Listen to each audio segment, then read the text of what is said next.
Hey everybody, my name is Kelly Arias, and we're going to be discussing about small online businesses, how to support them, specifically online, and hopefully we'll be debunking some of the myths that surround around small online businesses. And we have here with us today is the owner of Sly Bonsai, Sly herself, from Sly Bonsai. Hi Sly, how are you doing? Good. I'm doing my best with state of current events, but I mean, drawing every day, keeping up with orders. I like it. I love my little business. Yeah, I think it's so admirable, seeing like all your little products and like just making it come to life. Yeah, it takes a And lot of time and love, but it's really fulfilling and rewarding. And absolutely getting started into it is what has driven me to, continue to do it. exactly, like how did you come up with the idea of creating a small business? And what inspired you to just start one in general? Yeah, so I've been an artist for a long, long, long time. I got art gigs back when I was in high school. So this is something that has spanned over my life. I started to sell paintings and bath bombs at local fairs in my area. It was really rewarding to have that interaction with people directly. And I didn't do very well, but I enjoyed the experience of creating and being able to kind of give to people. So that kind of roughly translated to me eventually opening up my own Etsy. I was like, okay, well, if I can do it in person, perhaps I could do it online. One thing led to another, and I'm here today where I'm at. What were like specifically some of the obstacles you had when you were, starting up your business?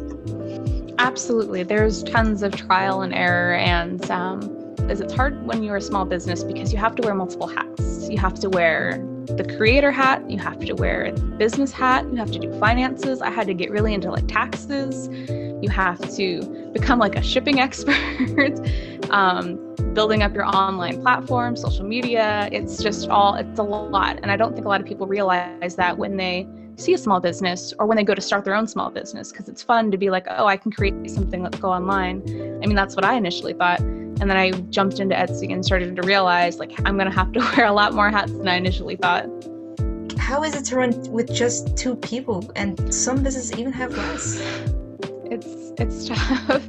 Funny enough, I started it all on my own, but eventually more of the behind the scenes started to become a little overwhelming for me because I want to create and I want to, draw and design backpacks, and I want to create enamel pins, and I want to paint and create acrylic stuff. Like I all these things that I want to do and create started to become, I started to have less and less time to do that the more orders I got, which is a wonderful problem to have, don't get me wrong.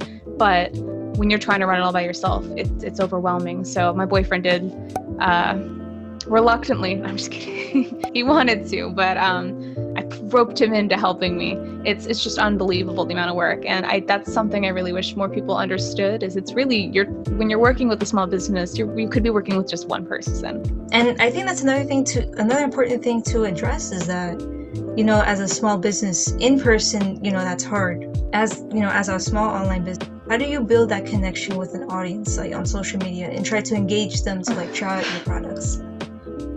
Goodness, I'm trying to think back to how I started. I think it was just taking videos of like some of my stuff, or getting, myself to model it or like show it off, or it's just trying to convey it. And at the end of the day, it comes down to a handful of people believing in you.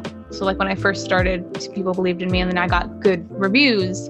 So it really just, it was a lot of time and effort in building that trust with community, trying to show, look at my stuff. I promise, like, look, it's great quality, getting other people to share it and be like, oh, look, like this stuff is really great quality. So it's just a really slow battle of just building yourself up step by step. But why is it important to engage with other small businesses as well?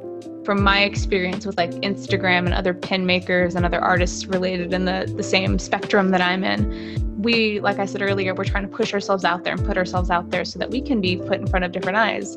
And I feel like that's more important by helping and promoting all of other shops and other talented individuals.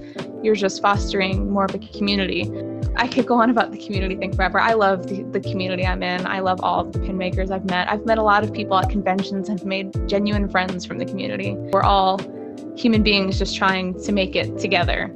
One of the other things that I want to touch upon is that when the pandemic started, when e-commerce sites have just like kind of like increase in their sales and everything. But specifically Yeah. 2020 holiday season, that's when like it broke like a sort of historic record with like Oh yeah.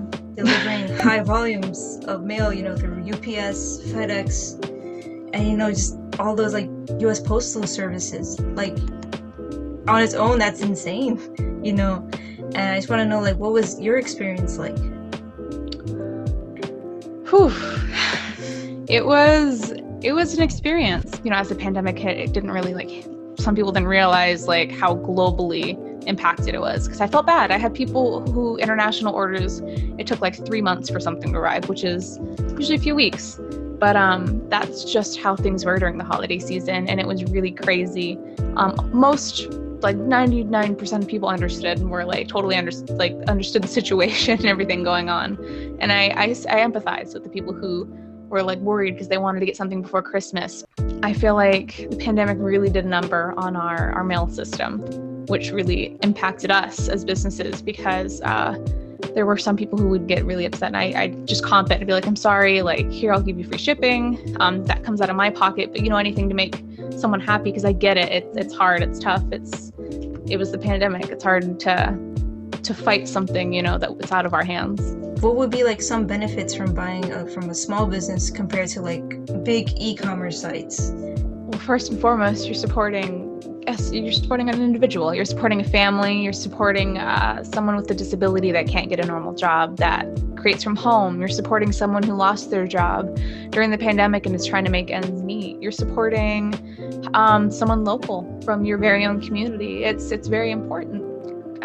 Great opportunity in selling my own stuff to support like surgery for my dog. Like it's little things that you're doing to help an individual person or persons. I remember when the Black Lives Matter movement really hit off last year, like I found a bunch of small, Black-owned businesses, and that was really important to me because you can support these individuals. It's more meaningful to make those one-on-one connections and know that there's a lot more quality and time and love that goes into, me making one thing versus something being mass produced and shipped. You just kind of have to go with it, have an open mind, just kind of like, rather than skimming through it, actually kind of looking at it for a couple of seconds, seeing like what you like, and eventually like more of the stuff that you like will kind of pop up as you actually look into it.